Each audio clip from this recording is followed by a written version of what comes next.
प्रेम से बोलो प्रभु यीशु मसीह की। इसके बाद एक बार और लगाएंगे, उसमें जितना देर तक आप जय बोल सकते हैं उतना देर तक जरूर आप बोलेंगे। ठीक है, रेडी है? चलिए एक बार फिर से प्रेम से बोलो प्रभु यीशु मसीह की।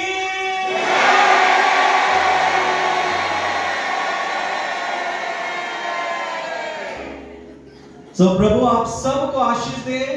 आपके इस सुंदर उपस्थिति के लिए आप सब आज समय निकाल के यहाँ पर आए हैं, और इस मंडली का पासवान होने के नाते भी मैं एक बार फिर से अपने मंडली पंचायत के साथ आप सबका आज के इस विशेष कृष्ण जयंती की आराधना में स्वागत करता हूं। एक बार फिर से आप सबका स्वागत है। चलिए एक दूसरे को हाथ मिला के बोलिए आपका स्वागत है। गुड गुड, प्रभु आप सबको आशीष दे। आइए इस समय हम लोग परमेश्वर के वचन में जाएंगे, और जबकि आज हम लोग बहुत ही महत्वपूर्ण एक त्योहार को हम लोग मना रहे हैं। हर साल हम लोग इसको मनाते हैं, और आज भी हम जो है इस त्योहार को मना रहे हैं। और आज एक बार फिर से परमेश्वर के वचन से हम लोग कुछ बातों को सीखने की कोशिश करेंगे, और आज एक विषय को मैं आप लोगों के साथ बांटना चाहता हूं। स्क्रीन में बहुत सारे लोगों को दिख रहा होगा, नहीं दिख रहा होगा, लेकिन फिर भी हम लोग थोड़ा सा मैनेज करेंगे। लेकिन नहीं भी दिख रहा है तो आप मेरी आवाज को जरूर सुने जो आज मैं आपके साथ शेयर करना चाह रहा हूं। और आज इस कृष्ण जयंती में या यीशु मसीह के जन्मदिन की इस खुशी में एक जो विषय मैं आपके साथ साझा करना चाहता हूं, मेरा विषय है आप क्या अर्पित करेंगे। आप क्या अर्पित करेंगे, ये आज का मेरा विषय है। और हम लोगों ने मत्ती रचित सुसमाचार और उसके दूसरे अध्याय को हम लोगों ने पढ़ा है, हमारी बहन के द्वारा पढ़ा गया है। आइए इसको एक बार फिर से मैं आप लोगों के सम्मुख पढ़ूंगा। कृपया करके कितने लोग बाइबल लाए हैं पहले ये दिखाएं। स्क्रीन में भले दिख रहे हैं, गुड गुड। कोई भी कृपया करके मोबाइल की बाइबल जब तक अति आवश्यक ना हो, कृपया करके चर्च में तो हम कोशिश करें कि उसका यूज ना करें। यदि आप बाइबल लाए हैं तो बहुत अच्छी बात है, और यदि नहीं लाए हैं तो बगल में जिसके पास बाइबल है उसको जरूर झांकेंगे, है ना? हम आपको उत्साहित करना चाह रहे हैं, ठीक है? तो मत्ती रचित सुसमाचार उसका दूसरा अध्याय 6 से लेकर 11 तक हम लोगों ने पढ़ा, और 9 से 12 तक हम लोगों ने पढ़ा। और उसमें एक मुख्य घटना हम लोग देखते हैं, है ना? सारी घटनाओं को मैंने नहीं लिया है इस समय, क्योंकि यीशु मसीह के जन्म से संबंधित बहुत सारी घटनाएं हैं।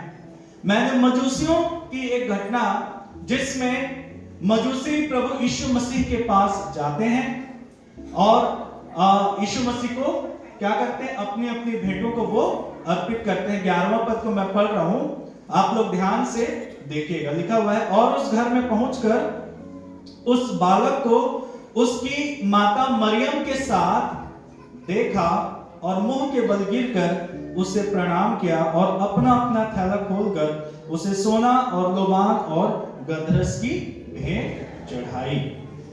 है ना? ये एक बहुत ही महत्वपूर्ण हिस्सा होता है। और आज इसी चढ़ाने के ऊपर ये इस पूरे महीने भर मैं इस बात को महसूस कर रहा था कि जितनी जगह भी हम लोगों ने धन्यवादी चढ़ाई है ना, धन्यवादी का पर्व मनाया है, उसमें हम लोगों ने क्या सीखा? परमेश्वर को चढ़ाना, परमेश्वर को देना। और पिछले रविवार को जब हम लोगों ने धन्यवादी के ऊपर जब परमेश्वर के वचन को सुना था, जितने आप लोगों में से भाई बहन आ रहे होंगे, आप लोगों ने इस बात को देखा होगा कि हमने इस बात को देखा था कि कैसे आत्मिक पिता को आत्मिक मंदिर में हम आत्मिक बलिदान चढ़ाते हैं। और आज एक बार फिर से परमेश्वर को देने की बात आ रही है ना? तो तीन चीजें इन मजूसियों ने चढ़ाई थी। क्या क्या चीजें चढ़ाई थी? सोना, मुर और लोबान, है ना? आइए जल्दी से इन चीजों के बारे में मैं 1 मिनट में आपको बताऊंगा, फिर हम लोग आगे बढ़ेंगे। हमारा जो मुख्य विषय है ना? सोना जो अधिकतर राजाओं को क्या किया जाता था? दिया जाता था। यदि आप देखेंगे तो आप इस बात को पाएंगे कि यीशु मसीह को भी मजूसियों ने क्या चढ़ाया, एक जो गिफ्ट, जो एक भेंट था, वो क्या था, सोना था। और ये जो है राजसी अधिकार और उनके राजा के प्रकट होने के बारे में बताता है। ये इस रीति से उन्होंने यीशु मसीह को एक राजा के रूप में उसको चढ़ाया था, है ना। और आज हम लोग जो है इन्हीं सारी चीजों के आत्मिक पक्ष को देखें। ये तो संसारिक या भौतिक वस्तुएं हैं जो उन्होंने चढ़ाया था, है ना। लोबान जो है, लोबान भी उनको चढ़ाया गया था, और ये एक सुगंधित गोंद है ना, यीशु मसीह को वो अर्पित किया गया।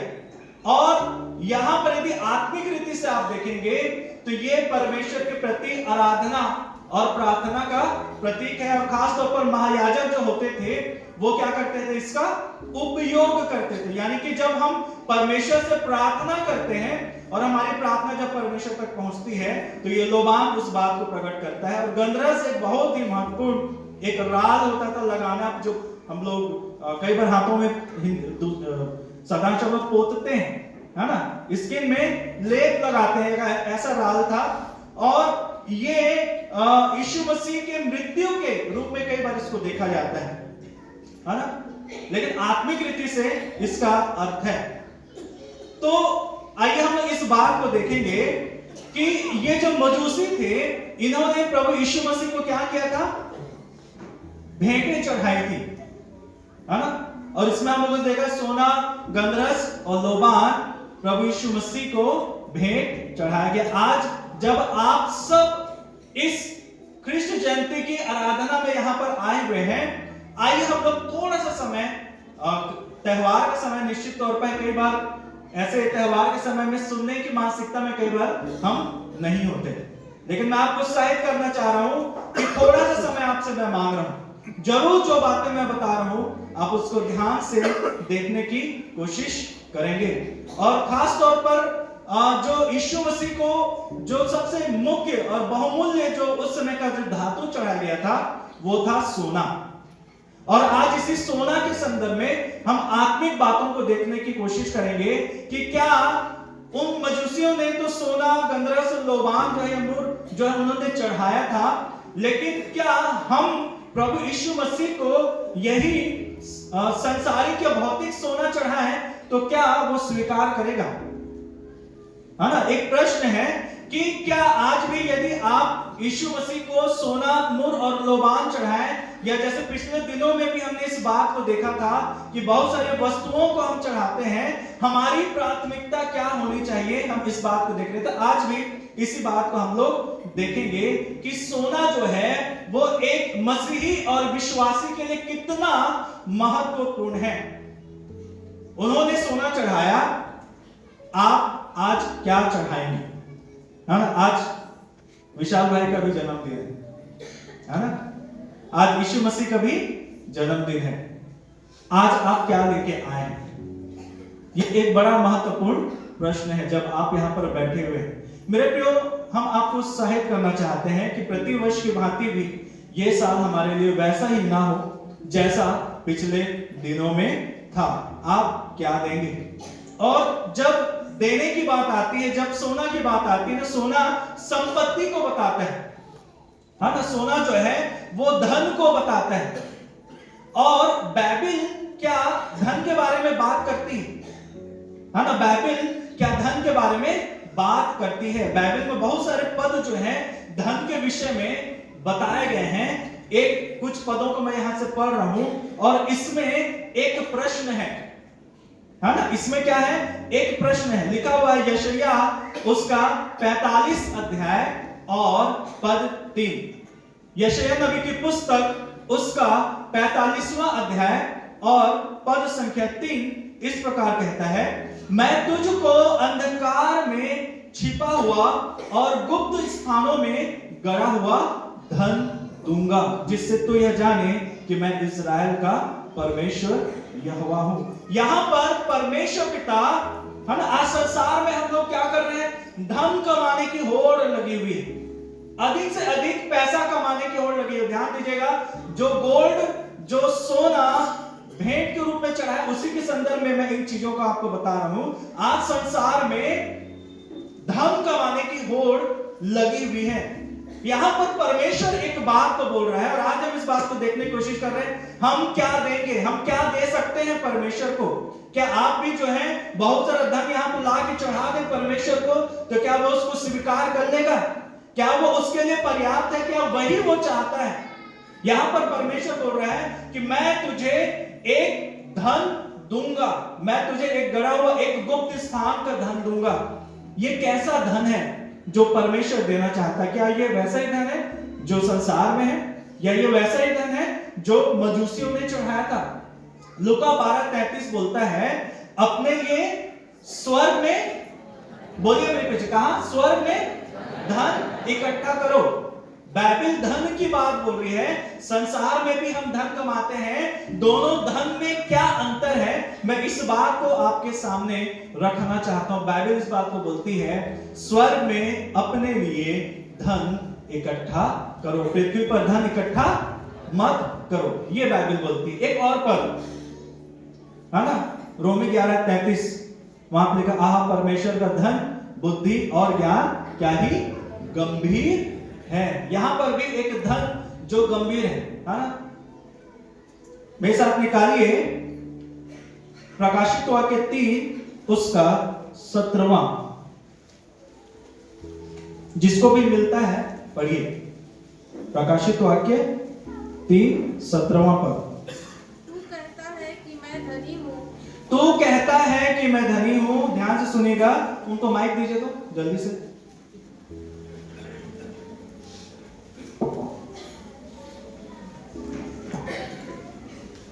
पढ़िए प्रकाशित वाक्य 3:17। तू कहता है कि मैं धनी हूं, तू कहता है कि मैं धनी हूं और धनवान हो गया हूं, धनवान हो गया। लौदीकिया की कलीसिया को ये बोला जा रहा है, और मुझे किसी वस्तु की घटी नहीं। हाँ ध्यान दीजिएगा, और ये हाँ रुक जाइए, ये एक कलीसिया की दशा है ना। लौदीकिया की कलीसिया के लिए प्रभु यीशु मसीह क्या बोल रहा है? तू कहता है कि मैं धनी हूं। याद रखिएगा, धन के संदर्भ में हम क्या दे सकते हैं, इसके संदर्भ में हम लोग बातचीत करेंगे। और कहता मैं धनी हूं और धनवान हो गया और मुझे किसी वस्तु की घटी नहीं। आज यदि देखें तो संतुष्टि का सबसे बड़ा पैमाना यही माना जाता है। यहां पर ये जो बात लिखी हुई है कि कोई व्यक्ति बोले कि मैं धनी हो गया हूं और मैं धनवान हो गया हूं और मुझे किसी वस्तु की घटी नहीं है। उसके बाद देखिए प्रभु क्या बोल रहे हैं, और यह नहीं जानता कि तू अभागा और तुच्छ और तुच्छ और कंगाल और कंगाल और अंधा और नंगा है। क्या बोल रहे हैं? एक व्यक्ति या एक चर्च या फिर एक कलीसिया या फिर एक समाज, एक समूह जब इस बात को बोलता है कि मेरे पास बहुत धन है, आज सब बिजनेस करते हैं, सब जॉब करते हैं, है ना, ये हमारे जीवन का एक भाग होता है, हम कमाते हैं, है ना। यहां पर ऐसे लोगों को परमेश्वर का वचन बोल रहा है तो क्या है? कंगाल है ना। एक और स्थल निकालिए, प्रकाशित वाक्य 3:18। इसीलिए मैं तुझे सम्मति देता हूं। देखिए अब एक बात परमेश्वर बोल रहा है कि तू क्या है? कंगाल है। याद रखिएगा मेरे प्रियो, हम चाहे संसारिक रीति से कितने भी स्टेबल हो जाएं, प्रभु यीशु मसीह के सामने आप और मैं क्या वैसे ही धनाढ्य हैं। हाँ, प्रभु हमको भी धनाढ्य चाहता है, संसारिक रीति से भी और आत्मिक रीति से भी। हाँ पढ़िए उसको। इसीलिए मैं तुझे सम्मति देता हूँ। इसी कारण प्रभु बोल रहे हैं मैं तुझे सम्मति देता हूँ कि आग में ताया हुआ सोना मुझसे मोल ले कि तू धनी हो जाए। बस कि तू धनी हो जाए। प्रभु भी आपको गोल्ड या धन देना चाहते हैं, है ना, लेकिन ये उस रीति से आपको नहीं प्राप्त होगा जैसे हम संसार में करते हैं, या संसार में जिस रीति से हम धन इकट्ठा करते हैं और हम धनाढ्य हो जाते हैं, ये उस रीति से कभी भी नहीं है। याद रखिएगा, यहां पर एक चीज बोल रहा है कि आग से ताया हुआ सोना जब आप परमेश्वर से लेंगे तब आप प्रभु के सामने क्या होंगे? क्या होंगे? धनी होंगे। क्या ये धन आपके और मेरे पास है ना? आज यदि परमेश्वर को देने की बात आ रही है मेरे प्रियो, याद रखिए, यदि ये धन आप परमेश्वर को देंगे तो परमेश्वर उसको क्या करता है? ग्रहण करता है। क्यों? मैं हमेशा बोलता हूं भौतिक वस्तुओं का आधार आपका आत्मिक जीवन है। आप कितनी भी बड़ी बड़ी सुंदर अच्छी वस्तुओं को लाके चर्च में चढ़ाएं, लेकिन यदि आत्मिक रीति से आप उसको प्रभु को नहीं दे पा रहे हैं तो आपका वो भौतिक वस्तु जो आपने परमेश्वर को चढ़ाई है शायद परमेश्वर को ग्रहण योग्य नहीं हो सकते। हो सकता है संसार के सामने लोग आपको धन्यवाद दें, पासबान आपको धन्यवाद दें, हो सकता है आपका ऑनर भी हो जाए, है ना, सांसारिक रीति से, लेकिन आत्मिक रीति से यदि वो चीजें नहीं चढ़ाई गई हैं, परमेश्वर उन बातों को कभी भी स्वीकार नहीं करता। तो ये धन क्या है? इन प्रश्नों का मतलब क्या है? आज 25 तारीख हम लोग बना रहे हैं मेरे प्रियो। आज जब आप यहां पर आए हैं, इस बात को याद रखिए, यदि आज आपने प्रभु को कुछ नहीं दिया है तो परमेश्वर का वचन इस बात को बताता है कि आप प्रभु को कुछ दें, है ना, और आत्मिक रीति से दें। प्रभु की नजर में धनी कौन है? संसारिक रीति से तो हम लोग बोलते हैं इसके पास इतना पैसा है, इसके पास इतना पैसा है, और जो बिलियनियर्स हैं, मिलेनियर्स हैं, है ना, जो बड़े बड़े अडानी अंबानी और टाटा बिरला जो भी हैं, है ना, तो हम लोग उनको बोलते हैं कि वो लोग संसार के बड़े बड़े धनी मानी लोग हैं। लेकिन परमेश्वर की नजर में धनी कौन है? और आज एक प्रश्न है, क्या मैं परमेश्वर की नजर में धनी हूं? यदि धनी हूं तो दे पाऊंगा परमेश्वर को कुछ, नहीं तो आज हो सकता है कि मैं नया कपड़ा पहन के आऊं और ऐसा ही वापस चला जाऊं। ये बहुत ही जरूरी है। सो आइए, ये जो आत्मिक रीति से धन की बात है, इसको हम लोग जल्दी से परमेश्वर की नजर में देखने की कोशिश करेंगे। वहां पर हम लोगों ने एक वचन को पढ़ा था, प्रकाशित वाक्य 3:18। यहां पर परमेश्वर बोलता है कि तू मुझसे आग से ताया हुआ सोना क्या ले ले? मोल ले ले और धनी हो जा। आइए देखें कि ये आग से ताया हुआ सोना आप और मैं कैसे प्राप्त करें। जब प्राप्त करेंगे तो ही प्रभु को आप उसको अर्पित कर पाएंगे। आइए हम लोग उसको देखेंगे। और मेरे साथ निकालिए पहला पत्रस, उसका पहला अध्याय और उसका पद 7 पढ़िए। हाँ, ध्यान दीजिएगा, फिर से पढ़िए। यह इसलिए है, ध्यान दीजिएगा, क्या बोल रहे हैं? तुम्हारा परखा हुआ विश्वास, परखा हुआ विश्वास जो आग से ताए हुए नाशवान सोने से, ध्यान दीजिएगा, सोना को किसमें ताया जाता है? आग से। जितना 24 कैरेट यदि हम लोग बोले, या जो सबसे शुद्धता का जो स्तर है वो उस स्तर में कैसे पहुंचता है? आग से। जितना गर्म और जितना तेज जो आग रहेगा उतना अधिक वो सोना जो रहता है वो शुद्ध होता है। क्या लिखा हुआ है? और यह इसलिए है कि तुम्हारा परखा विश्वास जो आग से ताए हुए नाशवान सोने से भी, नाशवान, ध्यान दीजिएगा, नाशवान सोने से भी कहीं अधिक बहुमूल्य है। प्रभु को हम क्या देंगे? कैसा सोना चढ़ाना चाहते हैं? क्या कोई यहाँ पर 1 किलो का सोने का बिस्किट आप लाके चढ़ाएंगे कि प्रभु उसको स्वीकार करेगा? या फिर आप प्रभु को एक ऐसा सोना देना चाहते हैं? लिखा हुआ है, हाँ पढ़िए, उसके बाद क्या लिखा हुआ है? यीशु मसीह के प्रकट होने पर, ये जो सोना है ये क्या होगा? यीशु मसीह के प्रकट होने पर प्रशंसा और महिमा और आदर का कारण ठहरेगा। तो एक जो सोना है वो कैसा है? विश्वास रूपी, आग से ताया हुआ विश्वास रूपी सोना। एक प्रश्न है, क्या ये गोल्ड मेरे पास है आज? है ना, हम इयरिंग पहनते हैं, नेकलेस पहनते हैं, है ना, हाथ में कंगन भी पहनते हैं, और भी बहुत सारे तरीके से हम क्या पहनते हैं? सोना जो है देह में धारण करते हैं। और ये सोना हमारी क्या करता है? क्यों पहनते हैं सोना? बताइए। सुंदरता के लिए, दिखावा तो बाद में होता है।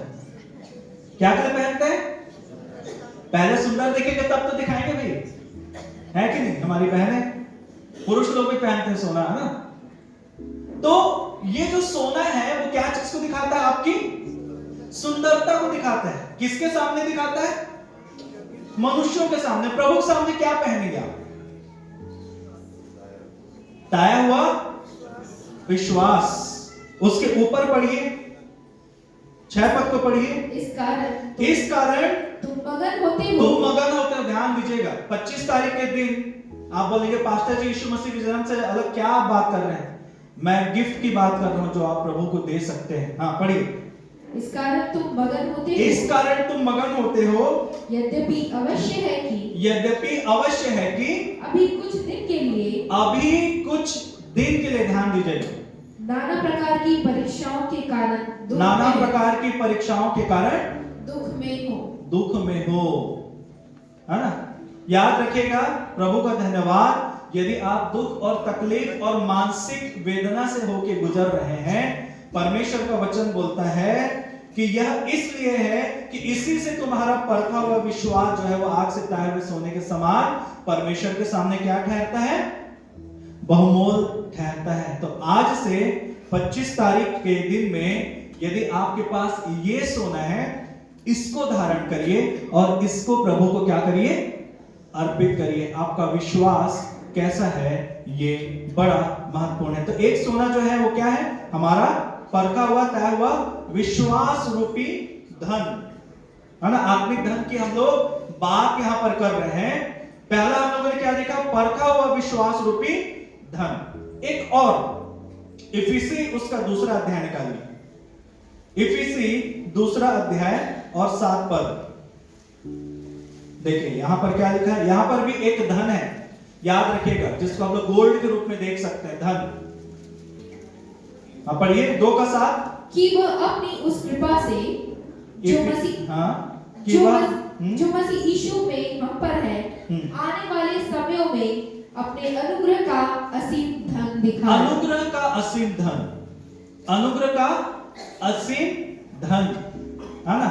ये भी एक ऐसा चीज है, ऐसी वस्तु है जो परमेश्वर की ओर से प्राप्त करना जरूरी है। अनुग्रह, किस बात का अनुग्रह? है ना? आत्मिक रीति से याद रखिएगा मेरे प्रियो, आत्मिक रीति से यदि हम परमेश्वर के सम्मुख सही रीति से सही भेंट नहीं चढ़ा रहे हैं या सही धन नहीं चढ़ा रहे हैं, सही जैसे मजूसियों ने चढ़ाया, आप और मैं भी अनुग्रह रूपी धन को क्या करें? पहले अनुग्रह किस चीज को दिखाता है? क्या है अनुग्रह? दया, अनुग्रह, बताइए क्या है उसका मतलब? परमेश्वर के आशीष और बोलिए परमेश्वर का प्रेम और जिसके हम काबिल न थे। डॉक्टर साहब ने बहुत सुंदर लाइन बोली। अनुग्रह मतलब जानते हैं? जिसके हम काबिल नहीं थे। क्या के काबिल नहीं थे? उद्धार के काबिल नहीं थे। याद रखिएगा, परमेश्वर ने अनुग्रह किया कि उसने आपको और मुझे यह मौका दे दिया कि उसका पुत्र हमारे पास आ जाए। आज हम यहां पर क्यों हैं? किसके जन्मदिन की खुशियों को मना रहे हैं? प्रभु यीशु मसीह के, उद्धारकर्ता के। किसके जन्मदिन की खुशियों को मना रहे हैं? उद्धारकर्ता के। तो ये जो अनुग्रह आपके जीवन में हुआ है, यदि ये आपके पास है तो ही आप इसको प्रभु को अर्पित कर पाएंगे। प्रभु यीशु मसीह को उद्धारकर्ता ग्रहण करना सबसे बड़ी चुनौतियों में से एक होता है एक विश्वासी के लिए। क्या आज आप उद्धार पाए हैं? 25 तारीख के दिन में जिसके जन्मदिन की खुशियों को मनाने के लिए आए हैं, जो जिस लिए आपके पास आया, क्या आज आपका उद्धार हुआ है? एक प्रश्न, यदि अभी इसी वक्त प्रभु आ जाए हमको लेने के लिए, इसी वक्त इसी स्थान पर इसी जगह पे तुरही फूंकी जाती है और हमारा परमेश्वर यहां पर आके प्रकट होता है, क्या मैं इस समय प्रभु के साथ जा पाऊंगा? मेरा उद्धार इसी से मैं जांचता हूं और परखता हूं कि कभी भी प्रभु मेरे पास आए, कभी भी मेरी मौत आ जाए, कभी भी मेरा जीवन यहां से समाप्त हो जाए, मैं प्रभु के पास जाने के लिए हमेशा क्या आप तैयार हैं? 25 तारीख के दिन आप यहां पर बैठे हुए हैं। अनुग्रह रूपी धन यदि आपके पास नहीं है मेरे प्रियो, याद रखिए ये 25 दिसंबर फिर से वैसा चला जाएगा। एक गोल्ड, एक राशि, एक अच्छा तोहफा यदि आप परमेश्वर को चढ़ाना चाहते हैं, है ना। हमने देखा ये गोल्ड जो होता है वो धन और संपदा का प्रतीक है, क्योंकि राजाओं के पास बहुत धन हुआ करता था, इस कारण उनको ये सोना चढ़ाया गया। आज आपके पास ये सोना किस रूप में है? क्या उस परखे हुए विश्वास के रूप में है? दूसरी बात, उस उद्धार पाए हुए जीवन के रूप में है। एक और धन, रोमियो उसका दूसरा अध्याय, जल्दी से निकालिए। रोमियो उसका दूसरा अध्याय और पद 4 से पढ़िए। क्या तू ध्यान दीजिएगा, क्या तू उसकी कृपा और सहनशीलता और धीरज रूपी धन को तुच्छ जानता है। क्या धन को?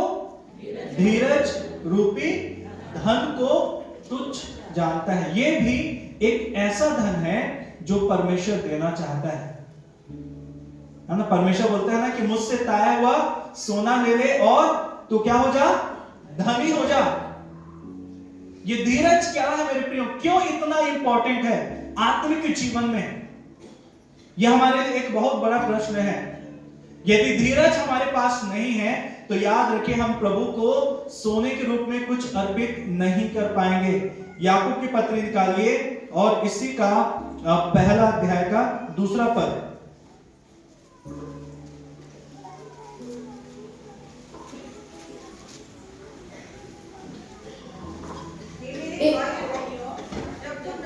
हाँ ध्यान दीजिएगा, हाँ पढ़िए। हे मेरे भाइयों, जब तुम नाना प्रकार की परीक्षाओं में पढ़ो तो इसको पूरे आनंद की बात समझो, है ना। कितने सारे ऐसे भाई बहन होंगे जो परीक्षाओं का सामना अपने जीवन में करते हैं। परमेश्वर वचन बोल रहा है इसको क्या करो? आनंद की बात समझो। परीक्षाएं जब हमारे जीवन में आती है ना, कई लोग बोलेंगे कि हमारे जीवन में तो हम बहुत आनंदित हैं, खुश हैं, हमको किसी प्रकार की कोई समस्या नहीं है, कोई परेशानी नहीं, आत्मिक रीति से तो कोई परेशानी नहीं, कोई हमारे सामने चुनौती नहीं। लेकिन ये खतरे वाली बात है, पढ़िए। तो उसे आनंद की बात समझो। क्यों आपको इन चीजों से हो के परमेश्वर बार बार गुजार रहा है? यह जानकर कि विश्वास के परखे जाने से, विश्वास का परखा जाना क्यों जरूरी है ना। हम लोगों ने पढ़ा ताया हुआ सोना, ताया हुआ जो विश्वास है वो परखा जाता है। विश्वास के परखे जाने से धीरज उत्पन्न होता है। याद रखिएगा, जब तक एक विश्वासी परीक्षा से, तकलीफ से, और जानते हैं शारीरिक तकलीफ की बात नहीं है यहाँ पे, जितना अधिक विश्वास में हो कि आप मानसिक वेदना से होकर गुजर रहे हैं, याद रखिए परमेश्वर आपको परख रहा है। विश्वास के परखे जाने से क्या उत्पन्न होता है? धीरज, धीरज, धीरज। धीरज रूपी धन जो यीशु को चढ़ाया गया, क्या आप उसको चढ़ा सकते हैं? क्या आपके पास ऐसा धन है, धीरज रूपी धन? और ये कैसे होगा? कैसे आपको मिलेगा? कैसे मिलेगा धीरज रूपी धन? अभी तो पढ़े, बोलिए जोर से। विश्वास के प्रार्थना करिए कि आपका विश्वास परखा जाए। क्या आप तैयार हैं? यीशु मसीह यदि कुछ देना चाहते हैं तो आपको प्रार्थना करना पड़ेगा कि धीरज रूपी धन मेरे जीवन में। इसी कारण प्रभु कई बार आपको आंसू बहाने के लिए कंपेल कर देते हैं। क्यों? क्योंकि उसी के द्वारा ही आपके जीवन में क्या आएगा? धीरज रूपी धन। याकूब 5:3 पढ़िए जल्दी। रोमियो 5:3 पढ़िए, माफ करिए। हाँ, केवल यही नहीं, रोमियो 5:3, केवल यह नहीं वरन हम क्लेशों में भी घमंड करें, यह जानकर कि क्लेश से धीरज, और धीरज से खरा निकलना। धीरज, क्लेश से क्या हो रहा है? धीरज। पहला हम लोग विश्वास देख रहे थे ना, वो भी एक सोना है। विश्वास से क्या आ रहा है? धीरज आ रहा है। फिर धीरज से खरा निकलना, ध्यान दीजिएगा, और खरे निकलने से आशा उत्पन्न होती है। बिना आशा के व्यक्ति कभी जिंदा नहीं रह सकता, आत्मिक रीति से तो कभी भी नहीं, है ना। तो यहां पर एक धीरज रूपी धन हम लोग देख रहे हैं। क्या आज आप प्रभु को ये धीरज रूपी धन चढ़ाएंगे? क्या आपके पास है? 25 तारीख को हम लोग सब यहां पर आए हुए हैं, क्या लेके आए हैं? आप प्रभु के लिए क्या लेके आए हैं? जब हम प्रभु की उपस्थिति में बैठे हैं तो आपके हाथ में कुछ है प्रभु को देने के लिए? प्रभु ने इतना अनुग्रह किया है कि आज हम सब आनंदित हैं, खुश हैं, अच्छे कपड़ों में हैं, अच्छे हेल्थ में यहां पर आए, तो ये भी प्रभु का अनुग्रह है। कई लोग तो घर में बिस्तरों पे पड़े हुए हो सकते हैं, आप यहां पर हैं, क्या लेके आए हैं? एक और धन निकाले, यशायाह 33, यशायाह नबी की पुस्तक जल्दी से निकालिए, मैं जल्दी से खत्म करूंगा, आपको ज्यादा समय में नहीं दूंगा। यशायाह 33 उसका 6 पढ़िए तो। और उद्धार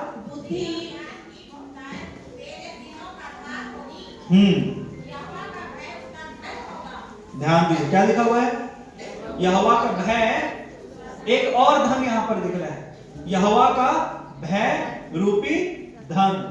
आज परमेश्वर का वचन इतने सारे विकल्पों को आपको दे रहा है कि आप धनाढ्य हो जाएंगे प्रभु के सामने। और यदि ये चीजें नहीं है आपके जीवन में, तो सांसारिक रीति से कितना भी आपके पास हो, प्रभु को आप कभी भी याद रखिएगा। इसके आधार पर ही सांसारिक चीजें आप करेंगे तो प्रभु आपकी सांसारिक क्रिया को स्वीकार करेगा जो यहां के आप करते हैं। यहां पर क्या बोल रहा है? यहोवा का भय उसका धन होगा। ये बड़ा इंपॉर्टेंट है मेरे प्रियो, यहोवा का भय होना, है ना।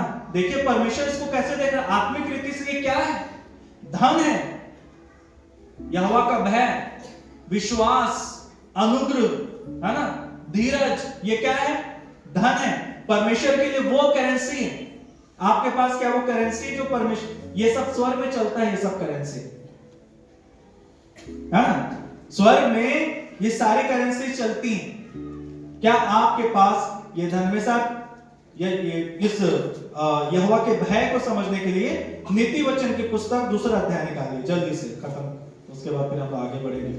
नीति वचन दूसरा अध्याय उसका 1 पद को पढ़िए, ध्यान दीजिएगा। हे मेरे पुत्र, यदि तू मेरे वचन ग्रहण करे, यदि मेरे वचन, ध्यान दीजिएगा, यदि मेरे वचन ग्रहण करे और मेरी आज्ञा को अपने हृदय में रख छोड़े, और मेरी आज्ञाओं को अपने हृदय में रख छोड़िए। 5वां पद पढ़िए, 5 तो तू यहोवा के भय को समझेगा। कैसे समझेगा? पहले पद में क्या लिखा हुआ है?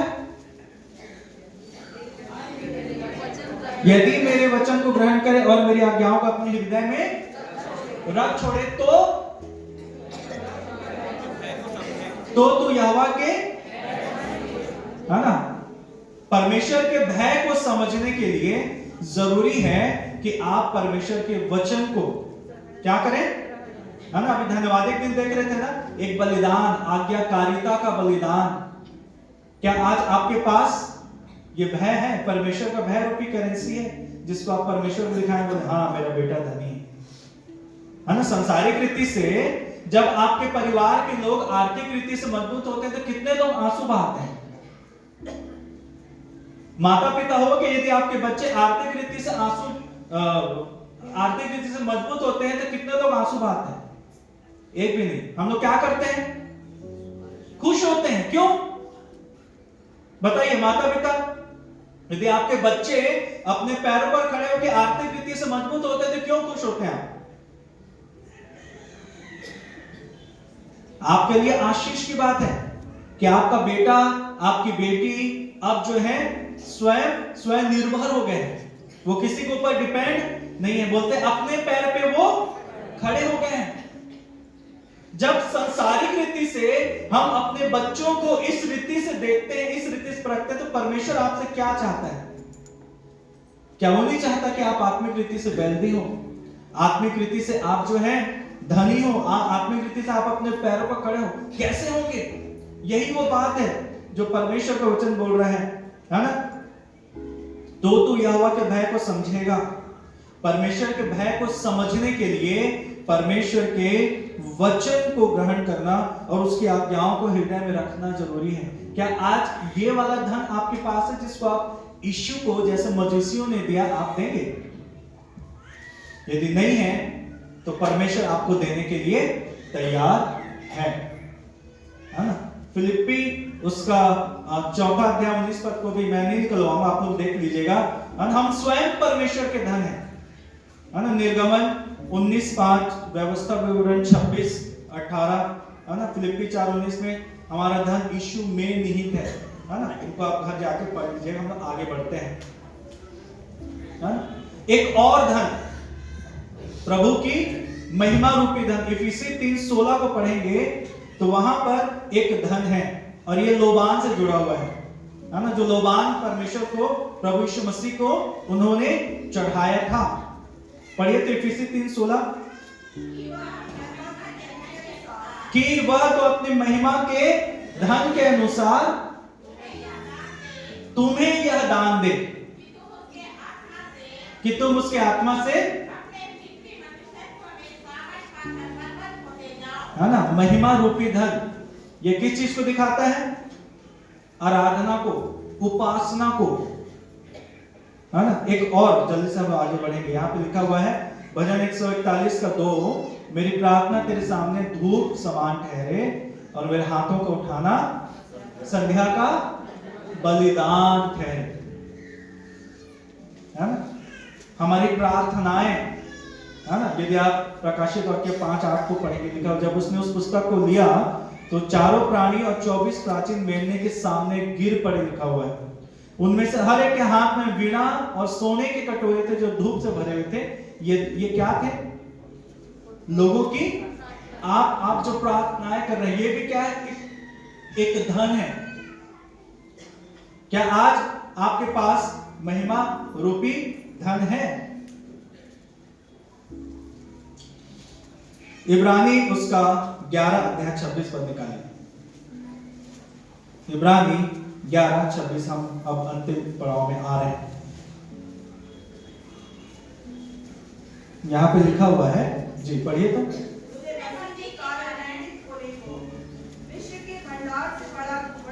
ध्यान दीजिए कि एक और धन है यहाँ पे, क्योंकि उसकी आंखें फल पाने की ओर लगी थी। विश्वास ही से राजा के क्रोध से न डरकर उसने मिस्र को छोड़ दिया, क्योंकि वह अनदेखे को मानो देखता हुआ दृढ़ रहा। बस यहाँ पर एक बात लिखी हुई है। किसके लिए लिखा है ये? किसके लिए लिखा है? मूसा के लिए। यहाँ पे लिखा हुआ है उसने मसीह के कारण निंदित होने को मिस्र के बड़े भंडार से बड़ा धन समझा। निंदित होना भी एक आत्मिक धन है, याद रखिएगा। आज आप और मैं मसीह के लिए क्या निंदित हो रहे हैं? 25 तारीख को हम लोग आए हैं। मजूसियों ने सोना, मुर और लोबान परमेश्वर को चढ़ाया। आप और मैं किस तरह का धन परमेश्वर को चढ़ा रहे हैं? हाँ, एक गंधरस ये यीशु मसीह के बलिदान को दिखाता है, यीशु मसीह के लिए तकलीफ उठाने को दिखाता है ना। और यहां पर हम लोग देख रहे हैं कि मसीह के लिए निंदित होना भी परमेश्वर के सामने एक धन है, एक करेंसी है, एक पैसा है। क्या आप और मैं प्रभु के लिए इस रीति से अपने जीवन को बिता रहे हैं? आत्म इंकार में हम लोग हैं। गलाती 2:20 बोलता है मैं मसीह के साथ क्रूस पर चढ़ा। यही तो तकलीफ है। सबसे बड़ी तकलीफ जानते हैं क्या है? तकलीफ ये नहीं कि कोई आके आपको मारता है। सबसे बड़ी तकलीफ यही है कि आप जब क्रूस पे चढ़ते हैं ना, वो सबसे ज्यादा आपके लिए निंदित और शर्मिंदा होने का कारण ठहरता है। हमारी अयोग्यताओं को, हमारे गुप्त पापों को, जिसको कोई नहीं देखता, जब हम उसके साथ संघर्ष करते और उसके साथ होकर हम प्रभु के चरणों में जाते हैं। यहां पे लिखा हुआ है कि मैं मसीह के साथ क्या किया गया हूं? क्रूस पे चढ़ाया गया हूं, है ना। लूका 9:23 में कहता है यीशु मसीह यदि कोई मेरे पीछे आना चाहे तो अपने आप का और प्रतिदिन अपना क्रूस उठा के, कुछ फोटो मैंने डाला है लेकिन अभी ऐसा दिखता है मेरा, उस समय कैसा दिखता था नहीं, है ना। तो निंदित होना ये बड़ा ही महत्वपूर्ण है, ये भी एक धन है जो परमेश्वर आपको और मुझे देना चाहता है। अब एक क्वेश्चन है, आत्मिक रीति से कई बार धन की प्राप्ति नहीं हो पाई, सांसारिक रीति से बहुत धनाढ्य हम लोग, आत्मिक रीति से यदि ये धन हमको नहीं मिल रहा है, मेरे साथ निकालिए लूका 16:11, बहुत ही महत्वपूर्ण चीज है। लूका 16:11, क्यों अभी तक हो सकता है हमें ये आत्मिक धन नहीं मिला? लूका 16वां अध्याय 11वां पद देखिए क्या लिखा हुआ है। इसलिए जब तुम अधर्म के धन में हाँ। सच्चे ना ठहरो। देखिए क्या लिखा हुआ, इसलिए जब तुम अधर्म के धन में सच्चे ना ठहरे तो सच्चा धन तुमको कौन सौंपेगा? ये अधर्म का धन संसारिक बातें हैं, संसारिकता से जुड़ी हुई बातें हैं, और कई बार जो संसारिक धन है उसमें भी हम ईमानदार नहीं हैं। लिखा हुआ है कि उस संसारिक धन में तुम विश्वास योग्य नहीं ठहर रहे हो, तो तुमको सच्चा धन कौन सौंपे? सच्चा धन जो हम लोग अभी सीख रहे थे, जो देख रहे थे। मेरे प्रियो, हमारे जीवन में जो भी हम धन अर्जित करते हैं उसके लिए ईमानदार रहिए संसार में, मसीही होने के नाते। यदि हम मसीही होने के नाते सही रीति से धन कमा रहे हैं, निश्चित तौर पर याद रखिए परमेश्वर जो है उस संसारिक धन को आपको देता है। लेकिन ये सही रीति से धन नहीं कमा रहे हैं तो शैतान की ओर से आपके पास बहुत धन हो सकता है, लेकिन याद रखिए वही अविश्वास योग्यता जो है वो आपको और मुझे आत्मिक धन को पाने से रोकती है। आज इस संसार में यदि है, मेहनत से कमाइए और मेहनत से कमाए हुए धन को ही प्रभु को लाके अर्पित करिए। बहुत सारे ऐसे लोग इस संसार में रहते हैं जो क्या करते हैं, कई बार उनके सामने गलत चीजों में पड़ना या गलत तरीके से कमाया हुआ धन जो है वो बहुत अधिक लोगों को आकर्षित करता है। और मसीह समाज के सामने, मसीह समाज ऐसा नहीं है कि मसीह समाज के सामने ये परीक्षा नहीं है, सबके सामने ये परीक्षा। मैं सोचता हूं कि मसीहियों के सामने सबसे ज्यादा ये समस्या है कि गलत तरीके से कैसे हम धन कमाने से अपने आप को रोक लें। और इसी का यहां पे लिखा हुआ है, परमेश्वर का वचन बोल रहा है कि, फिर से पढ़िए उसको। इसलिए जब तुम अधर्म के धन में हाँ सच्चे ना ठहरे, तो सच्चा धन तुम्हें कौन सौंपेगा? 12वां पद, और यदि तुम पराए धन में सच्चे ना ठहरे तो जो तुम्हारा है उसे तुम्हें कौन देगा? जो तुम्हारा है उसे कौन देगा? यदि तुम उन चीजों में ईमानदार नहीं हो। मेरे प्रियो, मैं आपको उत्साहित करना चाह रहा हूं। भजन संहिता 119:14 में लिखा हुआ है, दाऊद सब प्रकार के धन से बहुत ज्यादा हर्षित था, खुश था। उसके पास सांसारिक रीति से भी बहुतायत से था और उससे कहीं ज्यादा आत्मिक रीति से उसके पास धन था, जिसको वो परमेश्वर को क्या करता था? देता था। आज 25 तारीख के दिन जब हम लोग सब यहां पर आए हुए हैं, मजूसियों ने सोना, मुर और लोबान चढ़ाया। सोना जो सबसे कीमती धातु है उसको उन्होंने चढ़ाया। आज हमारे पास प्रभु को देने के लिए क्या है? मैं सांसारिक धन की बात नहीं कर रहा हूं, इसमें बिल्कुल अतिशयोक्ति नहीं होगी कि सांसारिक रीति से हो सकता हम बहुत वेल्दी हो, लेकिन आत्मिक रीति से उतने ही कंगाल हो प्रभु के सामने। और यदि प्रभु के सामने कंगाल है मेरे प्रियो, तो शायद हमारे पास प्रभु को देने के लिए कुछ ना हो।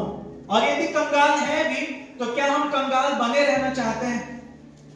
ये एक प्रश्न है। आइए उन सारे धनों को, उन गोल्ड्स को जो परमेश्वर का वचन बताता है, हम उसको लें और उसको संग्रह करके प्रभु को दें। स्वर्ग में अपने लिए धन इकट्ठा करें। स्वर्ग में आप कैसा धन, यही धन जो यहां पर आप जो व्यवहार करेंगे यही वहां पर क्या हो रहा है? इकट्ठा। आपका बैंक बैलेंस वहां पर किस रीति से होगा, ये परमेश्वर का वचन जो है आपको और मुझे बताता है। सो आइए अपने प्रभु यीशु मसीह को सही आत्मिक जो सोना है सही आत्मिक मूल्य और लोबान जो है हम भेंट के रूप में चढ़ाएं। प्रभु आज के इस वचन से आप सबको बहुतायत की आशीष प्रदान करें मेरे प्रियो।